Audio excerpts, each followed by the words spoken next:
Então vamos lá. Outra pergunta muito recorrente: quais são as atribuições da sua função?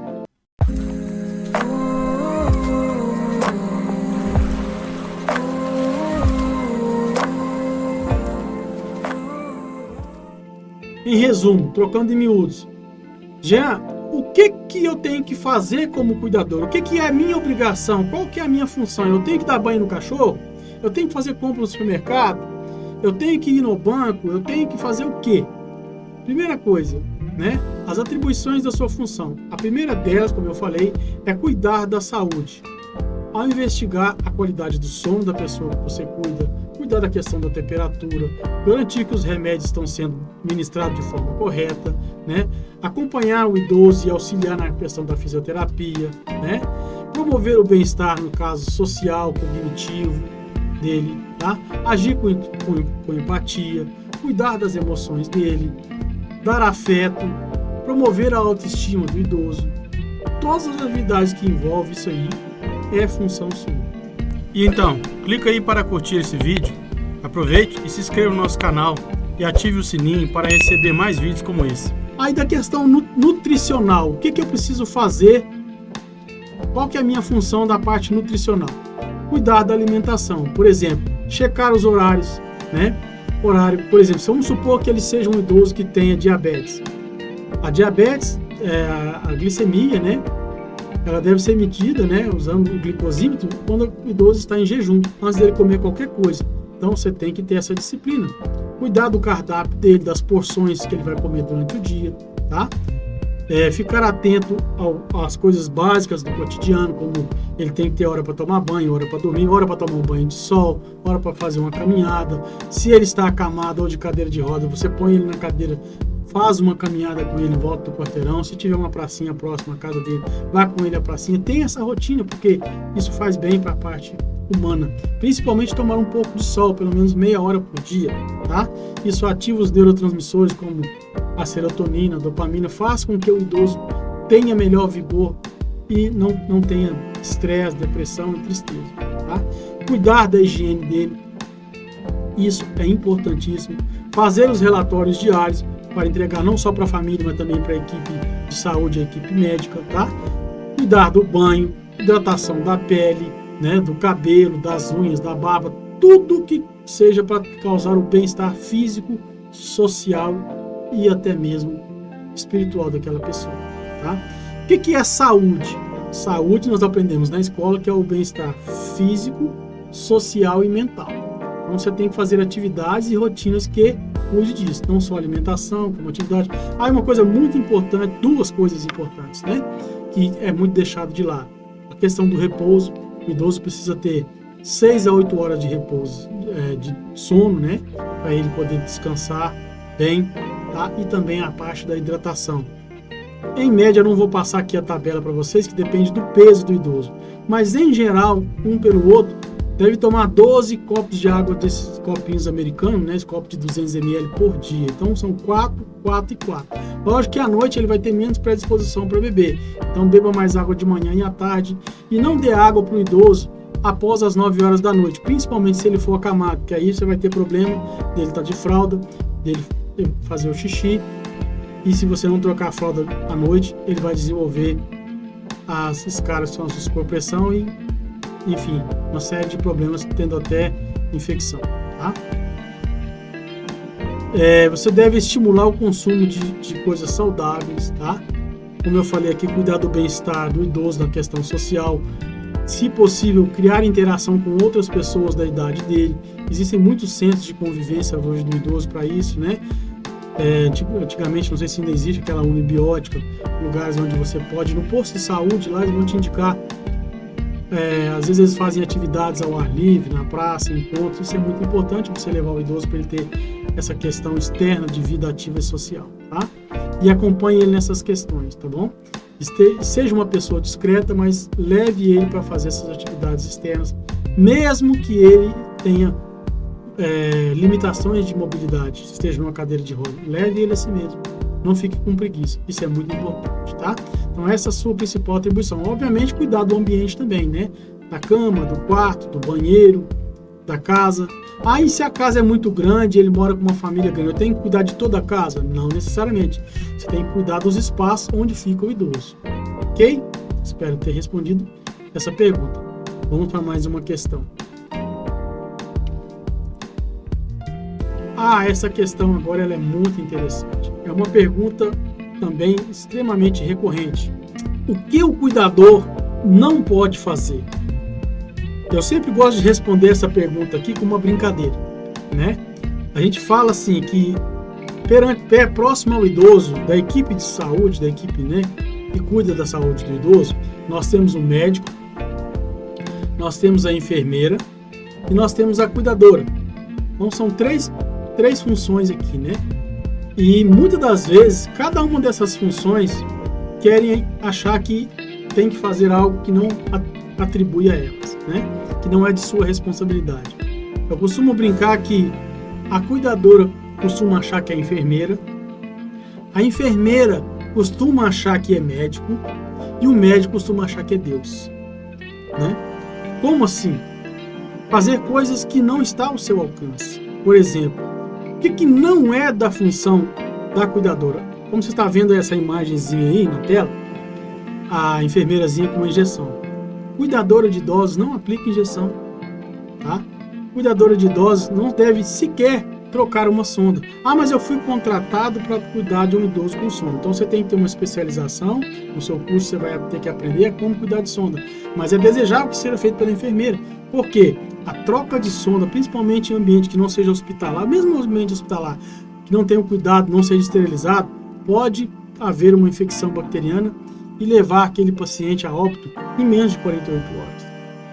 Então, às vezes, o que você está querendo fazer por boa vontade, por mostrar que tem disposição de fazer, não é atribuição sua.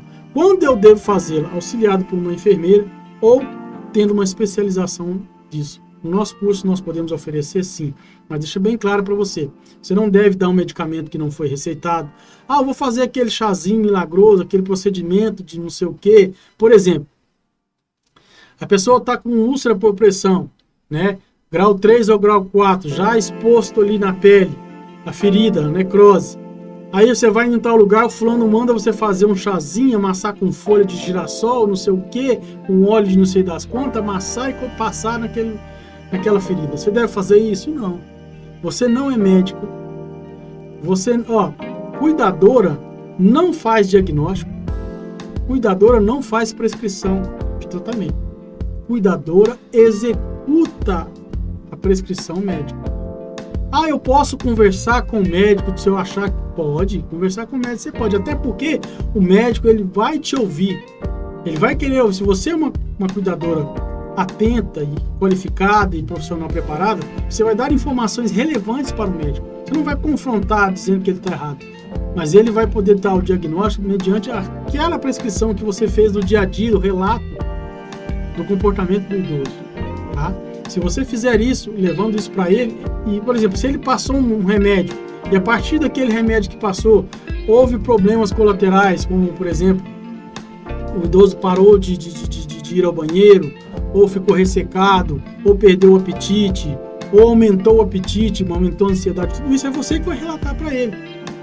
E vai buscar, juntamente com a equipe médica, a alternativa de um tratamento ou de um medicamento que tenha menos efeito colateral do que esses que estão acontecendo. E isso você pode e deve fazer. O que você não deve fazer é trocar o medicamento de sua conta, a dosagem, inserir um procedimento que você não está apto a fazer. Isso não. Então, lembrando, cuidadora não é enfermeira, enfermeira não é médico e médico não é Deus. Muitas vezes também você pode receber lá um diagnóstico que o idoso que você está cuidando tem tantos dias de vida. Não, isso não existe, né? Isso pode ser um prognóstico de expectativa de vida. Ele pode morrer até antes, ou ele pode ser curado e viver mais, ele pode mudar o comportamento, o organismo dele ter uma reação. Você, como cuidadora, precisa entender isso. Se o médico te deu um diagnóstico de que ele vai ter pouco tempo de vida, você não tem que se desesperar, muito pelo contrário. Você tem que ter o equilíbrio de valorizar ainda mais o restinho de tempo que aquela pessoa tem com você e com a família, tornar ele ainda mais prazeroso. Então, o que você não deve fazer? Todo e qualquer procedimento invasivo Então, o que a cuidadora não deve fazer? Não deve fazer todo e qualquer procedimento que não cabe a ela, que ela não está qualificada. Por exemplo, uma injeção, um medicamento que não foi prescrito, diagnóstico, ele está com febre, ele está com isso e com aquilo, então isso aí vai ser tal coisa, porque o vizinho meu, o meu parente, ou fulano que eu conheço, teve esses sintomas e isso aí era, vamos falar assim, infecção urinária. Não, você não tem que dar diagnóstico, né? Não cabe a você diagnosticar. O que você deve fazer é utilizar do direito do idoso de ir lá marcar uma consulta emergencial para ele ser avaliado mediante aquilo que ele demonstra para você. Para terminarmos a nossa live, eu vou compartilhar agora rapidamente um pouco sobre o nosso método Procuidador, tá? O que nós temos de diferente dos demais cursos, né? Nós temos um método, como eu falei, há 25 anos nós temos a escola com mais de 10 mil alunos formados. E o nosso método é baseado nesses pilares que vocês estão vendo na imagem aí, tá? Tem a questão física, social, a nutrição e emocional. A gente fala que é um polígono, né? De 6 lados, tá? São 6 lados. Por quê? É necessário que você cuide do lado emocional, das questões sociais, das questões alimentares e físicas. É preciso haver um equilíbrio nisso aí. E nós desenvolvemos isso que parece aí um alvo, né? Essas corzinhas que vai do vermelho ao azul. Em cada questão física tem 30 perguntas. Na questão emocional tem outras 30 perguntas que você precisa fazer. Na nutrição mais 30 e no lado social mais 30. Dependendo se você está cumprindo ou não, vou dar um exemplo para você entender. É recomendável que toda cuidadora faça atividades pelo menos meia hora, 3 vezes por semana. Por exemplo, tá? Um exemplo. Aí você vai responder se você faz as 3 vezes por semana, você vai marcar o A, né? Não, eu faço 1 ou 2 ou de vez em quando. Você vai marcar o B, o C, o D ou o E. Quanto mais longe você estiver do centro do alvo, significa que você está menos preparada ou cuidando de si mesma. E isso se trata de cuidar de você e também de cuidar do idoso. Você vai responder um questionário para você e um questionário que você vai responder para o idoso que você cuida. Como é que está essa questão das atividades da rotina dela? São 5 níveis, né? A, B, C, D e E. Em que nível você se encontra? Então, são 30 perguntas em cada uma das questões. No final, você vai perceber se você está mais próximo do centro ou se você está mais distante. Você consegue fazer uma autoavaliação de si mesmo e até mesmo consegue uma avaliação da pessoa que você cuida. Isso é para te dar um rumo, um norte, saber quais são as suas prioridades, tanto na questão física, quanto na questão emocional, nutricional e social.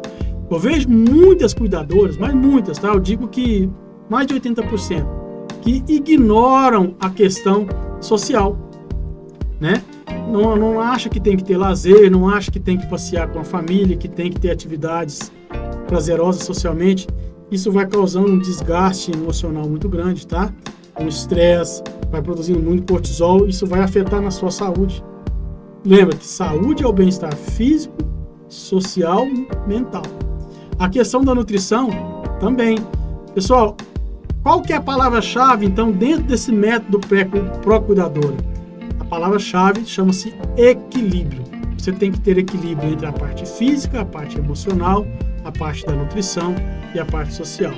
E nessa parte física, emocional e nutrição, tem a questão do descanso também, tá? O repouso. Tem pessoas que começam a dormir mal. Então, são vários temas que a gente vai mostrar para vocês. Então, esse método ele é desenvolvido, vamos dizer assim, então, nós temos 120 perguntas que você precisa, elas funcionam como um mapa, tá? Para você ir respondendo diariamente, semanalmente, como é que está o seu comportamento. Se você está mais próximo do seu objetivo, que é ter uma vida mais saudável e equilibrada, ou se você está se perdendo ao longo do caminho. Então, o nosso método pró-cuidadora, primeiro que ele chama pró-cuidadora porque ele cuida da cuidadora. E ao você cuidar e praticar, automaticamente vai ser instintivo você utilizar isso para cuidar de outras pessoas, da sua família, dos seus filhos, do seu esposo e também, obviamente, profissionalmente falando, do idoso. Tá bom? Por favor, pessoal, só quero pedir uma coisa para vocês. Dá o like aí, se inscreve no nosso canal para que o YouTube possa entregar para outras pessoas, porque o nosso objetivo aqui é espalhar conhecimento e promover o cuidado, o amor, o respeito e o sigilo. Tá bom? Espero que tenham gostado. Dá um likezinho, manda um coraçãozinho aí, compartilha com outras pessoas. Um grande beijo para todos. Obrigado pelo tempo de vocês. Espero que na próxima semana nós vamos tratar sobre um tema muito importante, que é a questão profissional de como se colocar no mercado de trabalho, como ser reconhecido, como é que eu começo, por onde eu começo a buscar emprego, onde eu vou, qual o planejamento que eu tenho que ter. Tudo isso eu vou ensinar na próxima aula. Um grande beijo, fique com Deus, até a próxima semana. Tchau, tchau.